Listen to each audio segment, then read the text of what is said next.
FORA.tv. The world is thinking.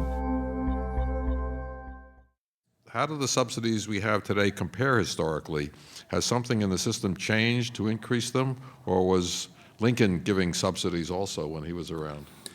That's a wonderful question. And in my books, I go back as far as the ancient Egyptians and the Greeks to show the precedents for our tax system.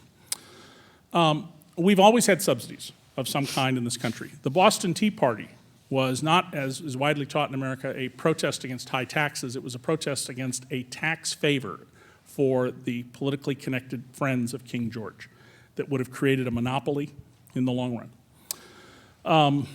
We have gone through periods of big subsidies in this country. In the late 1800s, when the railroad industry came, we had enormous public subsidies. If you go look up the official engineering records for which money was paid for building the Intercontinental Railroad, you will discover that only 9 miles outside of Sacramento, the High Sierra began, because they were paying, as I recall, $8,000 a mile for flat land and $64,000 a mile for railroads up in the high country. Most of the states adopted constitutions in the late 1800s and the early 1900s that prohibited gifts to corporations. New York has a flat prohibition against this.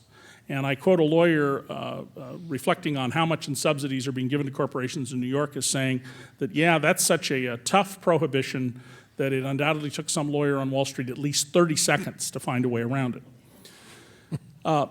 We did not have big subsidies of the kind we do today for many of the industries I write about until after the 1980s, when we were told we would get less government.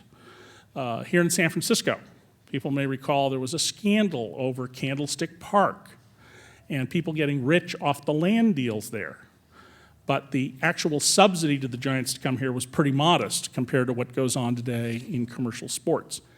And I show in the book that it is since 1980 that this enormous increase in subsidies has been taking place, mostly under the guise of, quote, deregulation, which simply means new rules that favor the people who are in that industry in most cases, and secondly, job creation. That if we create this subsidy, we'll create jobs, and in most cases, what I show is you're not creating jobs, you're just concentrating them at a specific location. We have been, by and large, for the last 28 years in this country, rejecting competitive markets in favor of corporate socialism.